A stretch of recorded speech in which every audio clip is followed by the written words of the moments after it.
अस्सलामुअलैकुम, मैं हूँ इरफान बशीर। मैं हूँ हुदा शाह। बुलेटिन में हमारे साथ देंगे ज़ैनुल हसन भी। सबसे पहले आपको बताएंगे वज़ीर आज़म शहबाज शरीफ 2 रोज़ा सरकारी दौरे पर बेलारूस पहुँच गए हैं। बेलारूस के वज़ीर आज़म और पाकिस्तानी सफारत खाने के ऑफिसर्स ने उनका इस्तकबाल किया। वज़ीर आज़म शहबाज शरीफ की बेलारूस की क़यादत से मुलाकातें शेड्यूल हैं। मुख्तलिफ शोबों में पेशरफ्त के लिए सदर लुकाशेंको से मिलेंगे। तिजारत और सरमायाकारी के शोबे में बातचीत भी होगी। मुआशी ताउन और तजारती रवाबित के फ़रोग पर मुज़ाकरात होंगे। पाकिस्तान में ट्रैक्टर साजी के लिए ताउन और रूस यूक्रेन तनाज़े पर भी बात होगी। नायब वज़ीर आज़म इसहाक डार, वज़ीर इत्तलात व नशरियात अताउल्लाह तारड़ भी वज़ीर आज़म के हमरा हैं। मुल्की आमदन में बरामदात से इजाफ़ा हुकूमत की अवलीन तरजीह है। वज़ीर आज़म शहबाज शरीफ कहते हैं बरामदात के लिए कायम कमेटी सिफारिशात को हतमी शक्ल देकर रिपोर्ट पेश करे। आइंदा बजट की तैयारी में सनतों और कारोबारी तंजीमों से मुशावरत और उनकी तजावीज़ को बजट में शामिल किया जाए। मुकामी सनत को लेवल प्लेइंग फील्ड की फराहमी यकीनी बनाया जाए। वज़ीर आज़म की ज़ेर सदारत बरामदात सहूलत स्कीम के हवाले से जायज़ा इजलास हुआ। बरामदात सहूलत स्कीम को मौसर बनाने और बरामदी शोबे से इस्तेफादा यकीनी बनाने के लिए कायम कमेटी की अबूरी सिफारिशात पेश की गई। वज़ीर आज़म शहबाज शरीफ की ज़ेर सदारत बरामदात सहूलत स्कीम का जायजा इजलास हुआ। इजलास में बरामदात सहूलत स्कीम को मौसर बनाने और बरामदी शोबे का इस्तेफादा यकीनी बनाने के लिए कायम कमेटी की अबूरी सिफारिशात पेश की गयी। वज़ीर आज़म को बताया गया कि पैदावारी लागत को कम करने और मुल्की बरामदात की आलमी मंडियों में मुसाबकत के लिए इस स्कीम का इजरा किया गया। वज़ीर आज़म ने कहा कि मुल्की आमदन में बरामदात से इजाफा हुकूमत की अवलीन तरजीहात में शामिल है। बरामदी सनतों के खाम माल और मशीनरी की दरामद पर सहूलत के लिए स्कीम को मजीद मौसर बनाने के हवाले से कमेटी की सिफारिशात पर शोबे के माहिरीन से मजीद मुशावरत यकीनी बनाई जाए। वज़ीर आज़म ने हदायत दी कि कमेटी मजीद मुशावरत से अबूरी सिफारिशात को हतमी शक्ल देकर रिपोर्ट जल्द पेश करे। आइंदा बजट की तैयारी में सनतों और कारोबारी तंजीमों से मुशावरत और उनकी तजावीज़ को बजट में शामिल किया जाए। मुकामी सनत लेवल प्लेइंग फील्ड की फरहमी यकीनी बनाई जाए। अमेरिका के अफगानिस्तान में छोड़े गए हथियार पाकिस्तान के खिलाफ इस्तेमाल हो रहे हैं। इसहाक डार ने मामला अमरीकी वज़ीर ख़ारिजा के साथ उठा दिया है। तर्जुमान दफ्तर ख़ारिजा शफकत अली खान ने कहा कि डिप्टी वज़ीर आज़म इसहाक डार की तुर्क मनसब से टेलीफोनिक गुफ्तगू हुई। दोनों वज़राए ख़ारिजा का बाहमी दिलचस्पी के उमूर पर तबादला ख्याल। पाकिस्तान और तुर्किया में दो तरफा ताल्लुकात मजबूत बनाने पर इत्तेफाक किया गया है। अनकरा के दरमियान स्ट्रेटेजिक ताउन में इजाफे के अज़्म का इआदा किया गया है। अमरीकी तारिफ में इजाफे के मामले पर गहरी नज़र है। वज़ीर आज़म बेलारूस में सदर से मुलाकात करेंगे। दोनों ममालिक के दरमियान ताउन मजबूत बनाने के लिए मुआहिदों पर दस्तखत मुतवक्के हैं। पाकिस्तान में दहशतगर्दी के रवाबित अफगानिस्तान से मिलते हैं। मगरबी सरहद को भी मशरकी सरहद की तरह रेगुलेट किया जाएगा। अफगान मुहाजिरीन के अनखला की मुद्दत में तौसीर नहीं होगी। पहले इन्हें भेजा गया जिनके पास दस्तावेजात नहीं थी, अब कार्ड होल्डर्स को भेजा जा रहा है। वज़ीर मुमलिकत बराए दाखिला तलाल चौधरी की इस्लामाबाद में न्यूज़ कॉन्फ्रेंस कहा कि अब किसी को गैर कानूनी तौर पर पाकिस्तान में रहने की इजाज़त नहीं देंगे। कोई भी शहरी अब दस्तावेजात के बगैर पाकिस्तान नहीं आ सकेगा। अफ़गान शहरियों को अपने मुल्क में बसाना अबूरी हुकूमत की ज़िम्मेदारी है। एक सवाल के जवाब में कहा हुकूमत PTI की बिछाई मुआशी बारूदी सुरंगें नाकारा बना रही है। PTI ने IMF से सख्त शराइत पर मुआहदे किए, पाकिस्तान की आलमी साख मुतासर करने की कोशिश की। लंदन में कॉन्फ्रेंस थी इलीगल इमिग्रेंट्स के बारे में। इंटरनेशनल कम्युनिटी ने वादे किए हुए हैं अफगानिस्तान के शहरियों के साथ कि वो इनको लेकर जाएंगे, वो इनको लेकर जाएं टाइम पर। उनके लिए 30 अप्रैल की जो डेडलाइन हमने दी हुई है, हमने उन्हें कहा है कि हम इसमें एक्सटेंशन करने का कोई इरादा नहीं रखते। हम एक खुद मुख्तार और जिम्मेदार मुल्क के तौर पर अगर हम अपना फर्ज पूरा करेंगे, हमारे यहाँ से कोई आदमी लॉफुल डॉक्यूमेंट्स के अलावा नहीं जाएगा। क्रैकडाउन जो है वो वज़ीर आज़म के हुक्म के पर इंटीरियर मिनिस्टर की सरबराही में इस वक्त जारी है। 280 ह्यूमन स्मगलर्स गिरफ्तार हैं। हमारे एयरपोर्ट्स सारे IT लिंक्ड हैं कि यहाँ से इलीगली किसी का जाना बहुत मुश्किल है। बहरहाल एक जिम्मेदार मुल्क के तौर पे अगर हमारा शहरी कोई कहीं और गया है और कोई मुल्क भी वो हमें भेजना चाहे, हम उसे वेरीफाई करते हैं। जो टेररिज्म है उसमें हमने हुकूमत ने अफगानिस्तान को शवाहिद दिए हैं और हम उनसे यही उम्मीद करते हैं कि वो पर कार्रवाई करेंगे, लेकिन उनकी तरफ से वो कॉपरेशन जो होनी चाहिए वो अभी नहीं है, लेकिन कि वो कॉपरेशन हम उम्मीद करते हैं कि वो होगी। वज़ीर आज़म के ऐलान के बाद बिजली की कीमतों में रिलीफ मिलना शुरू। बिजली की कीमतों में मजीद कमी कर दी गई। 3 माह के लिए फी यूनिट कीमत में ₹1.71 कमी। सार्फिन को अप्रैल, मई और जून के बिल्स में 58 अरब रुपए का रिलीफ मिलेगा। इत्तलात के इलेक्ट्रिक समेत मुल्क भर के तमाम सार्फिन पर होगा। नेपरा अथॉरिटी ने तहरीरी फैसला जारी कर दिया। वफाकी हुकूमत ने बिजली की कीमतों में कमी से मुतल्लिक दरख्वास्त दायर की थी। और महंगाई के मारे आवाम के लिए बुरी खबर, गैस कंपनीज ने माली ज़रूरियात पूरी करने के लिए टैरिफ बढ़ाने की दरख्वास्त कर दी है। सुई नॉर्दर्न की 700 अरब 97 करोड़ रुपए की दरख्वास्त दायर। सुई नॉर्दर्न की गैस की औसतन कीमत 2485 अरब 72 पैसे फ़ी MMBTU मुकर्रर करने की दरख्वास्त की गई। सुई सदरन की 883 अरब 54 करोड़ 40 लाख रुपए की दरख्वास्त दायर। सुई सदरन की गैस की औसत कीमत 4137 रुपये 49 पैसे फ़ी MMBTU मुकर्रर करने की दरख्वास्त की गई है। गैस कंपनीज ने माली ज़रूरियात पूरी करने के लिए टैरिफ बढ़ाने की दरख्वास्त कर दी है। सुई नॉर्दर्न की 700 अरब 97 करोड़ रुपए की दरख्वास्त है, जबकि सुई नॉर्दर्न की गैस की औसत कीमत 2485 रुपये 72 पैसे फ़ी MMBTU मुकर्रर करने की दरख्वास्त की गई है। आगे बढ़ेंगे। ट्रम्प टैरिफ मुअत्तल होने से सरमायाकारों के एतमाद की बहाली का आगाज हो गया। पाकिस्तान स्टॉक एक्सचेंज में कारोबार का इख्तिताम मुस्बत रहा। कारोबारी हफ्ते के चौथे रोज इंडेक्स में 2036 पॉइंट्स का इजाफा रिकॉर्ड किया गया। सोने की कीमत में मुल्की तारीख का बुलंदतरीन 7,800 रुपए का इजाफा हुआ, जबकि डॉलर 22 पैसे सस्ता हुआ है।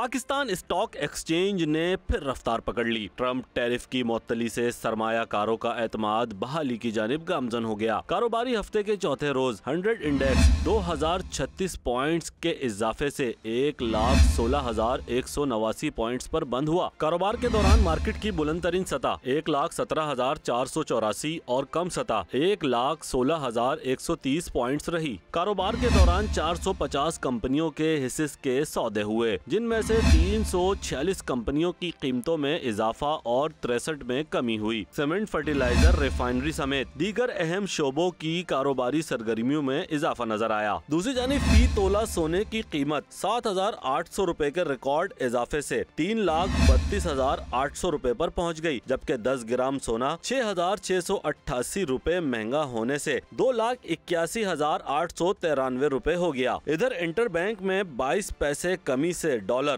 280.56 रुपए हो गया। जिया कुरैशी, GNN, कराची। नाज़रीन, टैरिफ की जंग में बीजिंग ने पीछे हटने से इनकार कर दिया है। चीन ने अमरीकी अशिया पर 84% तक टैरिफ लगा दिया है। मजीद 18 अमरीकी कंपनियों को भी ब्लैकलिस्ट कर दिया है। चीन टैरिफ के मामले के बाद अब तक 60 अमरीकी कंपनियों पर पाबंदी लगा चुका है। यूरोपीय यूनियन ने भी अमरीका पर 25% इजाफी टैरिफ आयद कर दिया। WTO ने अमरीका और चीन के दरमियान तिजारत में 80% की कमी का इम्कान जाहिर कर दिया। अमरीकी वज़ीर ख़जाना ने 84% जवाबी टैरिफ को बीजिंग के लिए नुकसानदेह करार दे दिया। आगे बढ़ेंगे। पाकिस्तान तहरीक इंसाफ के रहनुमाओं को बानी PTI से मुलाकात की इजाज़त न मिली। अपोजिशन लीडर उमर अयूब ने सुप्रिटेंडेंट अडयाला जेल को खत लिख दिया है। जेल अमले ने उमर अयूब का खत वसूल करने से इनकार कर दिया। उमर अयूब कहते हैं जेल मैनुअल आइन में पाकिस्तान और अदालती अहकामात की धज्जियां उड़ाई जा रही हैं। इस्लामाबाद हाई कोर्ट के हुक्म के बावजूद बानी से मुलाकात नहीं करवाई गई। अदालती अहकामात की खिलाफ वर्जी पर तौहीन अदालत की दरख्वास्त दायर करूंगा। ये जनाबे वाला कि आप बात करते हैं इसकी सक्सेस की, कौन सी सक्सेस? दुनिया कोई अंधी बैठी है? अभी आप मोबाइल में बताएं लॉ एंड ऑर्डर सिचुएशन या rule of law in Pakistan, आपको लीगल इंडेक्स मिल जाएगा। इंटरनेशनल फाइनेंस का मैं स्टूडेंट हूँ, मेरी स्पेशलाइजेशन ही इंटरनेशनल फाइनेंस में। सबसे पहली चीज़ वहाँ पे सिखाई जाती है कि किसी मुल्क में इन्वेस्टमेंट करने से पहले वहाँ पे आप रूल ऑफ लॉ देखें। जिस दिन ये कॉन्फ्रेंस कर रहे थे उस दिन यहाँ पे जेल मैनुअल की धज्जियाँ उड़ रही हैं, आईने पाकिस्तान की धज्जियाँ उड़ाई जा रही हैं। कोर्ट ऑर्डर्स को ये एहलकार सारे बूट की नोक पे उड़ा के ख़त्म कर रहे हैं। और मुल्क भर में गैर फ़ाल एयरपोर्ट्स, गैर कानूनी तारकीन वतन के ब्लॉक पासपोर्ट्स और आवाम को ऑनलाइन फ्रॉड से लूटने वालों के खिलाफ कार्रवाइयों की तफसीलात कौमी असम्बली इजलास में पेश कर दी गई हैं। कौमी असम्बली का कोरम टूटने की अंदरूनी कहानी भी सामने आ गई। चीफ व्हिप और वज़ीर पार्लिमानी अमूर तारिक फजल चौधरी ने हुकूमत को इस हवाले से आगाह कर दिया। डिप्टी स्पीकर गुलाम मुस्तफा शाह की ज़ेर सदारत कौमी असम्बली का इजलास हुआ। इजलास शुरू होते ही इकबाल आफरीदी ने कोरम की निशानदही की। पहली बार कोरम टूटने के बाद डिप्टी स्पीकर ने इजलास 15 मिनट के लिए मुलतवी किया। जैसे ही डिप्टी स्पीकर ऐवान में आए और इजलास दोबारा शुरू हुआ तो पीपल्स पार्टी के 22 अरकान अचानक ऐवान से चले गए। पार्लिमानी ज़राए के मुताबिक कोरम टूटने में पीपल्स पार्टी का मरकजी किरदार निकला। तारिक फजल चौधरी ने आज कोरम टूटने का जिम्मेदार पीपल्स पार्टी को करार दिया। मेंबर कौमी असम्बली शाजिया मरी ने कहा कि पीपल्स पार्टी के अरकान असम्बली ने नहरों के हवाले से करारदाद को एजेंडे में शामिल न किए जाने पर एहतजाज रिकॉर्ड कराया। पीपल्स पार्टी ने 7 अप्रैल को दरिया सिंध पर नहरों की तामीर के खिलाफ करारदाद जमा करवाई थी। पीपल्स पार्टी मुसलसल दरिया सिंध पर नहरों की तामीर के खिलाफ करारदाद की मंजूरी का मुतालबा कर रही है। इजलास में वक्फा सवालात के दौरान वज़ीर दाखिला मोहसिन नकवी ने तहरीरी जवाब में बताया कि ईरान और यूरोप में गैर कानूनी दाखिले की कोशिश करने वाले 50,000 अफराद के पासपोर्ट्स ब्लैक लिस्ट किए गए हैं। मुल्क भर में मुकम्मल तौर पर गैर फाल 10 एयरपोर्ट्स और पाकिस्तानी अवाम के साथ ऑनलाइन फ्रॉड पर FIA की जानिब से 13,722 इंक्वायरीज रजिस्टर्ड करने की तफसीलात भी कौमी असम्बली में पेश कर दी गई। वफाकी वज़ीर मुसद्दिक मलिक कहते हैं कि हम अपनी इंडस्ट्री को ग्रीन करेंगे, लेकिन हमें फाइनेंसिंग चाहिए होगी। मौसमियाती तब्दीलियों के खतरात का मुकाबला हम दुनिया के साथ मिलकर भी करेंगे और अकेले भी करेंगे। मुल्की मफाद में अपनी आने वाली नस्लों के लिए ये काम हमें करना होगा। मदद हो या ना हो, हम ये काम करेंगे। ये वज़ीर आज़म का हुक्म है। पाकिस्तान उन ममालिक में है जो माहौल को ज़्यादा आलूदा नहीं करता। जब भी किसी पाकिस्तान का या किसी डेवलपिंग मुल्क का जिक्र करते हैं, किसी गरीब मुल्क का जिक्र करते हैं, तो ऐसे लगता है कि इस मुल्क को तो मर ही जाना चाहिए। भाई कई सदियों से यहाँ के रहने वाले लोग जो हैं वो कायम दायम है अल्हम्दुलिल्लाह। ये पेरिस एग्रीमेंट और ये फलां एग्रीमेंट, ये होंगे एग्रीमेंट और बड़े अच्छे एग्रीमेंट हैं और हम इनके सिग्नेटरी हैं और आने वाले भी मुआहदे जो हैं उनको दस्तखत करेंगे, मगर सिर्फ उन मुआहदों को करेंगे जो हमारे आने वाली नस्लों, हमारे माहौल, हमारे उसको आगे बढ़ाए। पूरी दुनिया की जो ग्रीन फाइनेंसिंग है उसका 85% 8 से 9 मुल्कों को जा रही है और आप हमें ये कह रहे हैं कि हम अपनी प्रोडक्ट्स को ग्रीन कर लें। भाई उस ग्रीन करने के लिए फाइनेंसिंग कहाँ है? और अगर फाइनेंसिंग मौजूद नहीं है और आप हमें कहते हैं कि हम आपकी सर्विसेज को, प्रोडक्ट्स को टैक्स कर देंगे, कुल उसी तरह का एक टैक्स की रिजीम है जिस तरह अमेरिका लगा रहा है, तो फिर अमेरिका से आप गिला क्यों करते हैं? फाइनेंसिंग आपके पास है, ग्रीन आप होना चाहते हैं, तो फिर हमारी इंडस्ट्री के ऊपर काहे को आप ये तकरार कर रहे हैं और क्यों ये टैक्स लगा रहे हैं? और अगर फाइनेंसिंग नहीं होगी तो फिर आप हमसे मत कहिए कि हमें कितना ग्रीन होना चाहिए। फिर हम अपने बच्चों के लिए जो हमारे वसाइल में होगा वो चले जाएंगे, वो तो हमने करना है। तमाम जमहूरी कुव्वतों से बात करने को तैयार हैं। अख्तर मेंगल वज़ीर आला सरफराज बुख्ती से पसे पर्दा राब्ते में हैं। बलोचिस्तान के वज़रा की न्यूज़ कॉन्फ्रेंस सादिक इमरानी ने कहा कि अख्तर मेंगल बलोच कौम के दुश्मन है। पर्दा उठाया तो अख्तर मेंगल मुंह दिखाने के काबिल नहीं रहेंगे। पीपल्स पार्टी चाहती है बलोचिस्तान से दहशतगर्दी ख़त्म हो। अख्तर मेंगल अपनी ज़ुबान को काबू में रखें। पीपल्स पार्टी ने हमेशा आमरीत का मुकाबला किया, कभी बुज़दिलाना सियासत नहीं की है।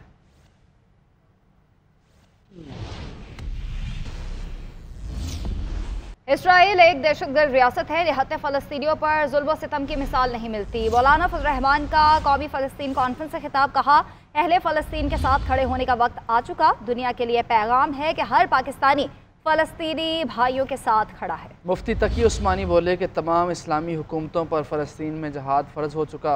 अहले फ़लस्तीन को उम्मत मुस्लिमा की ज़रूरत है।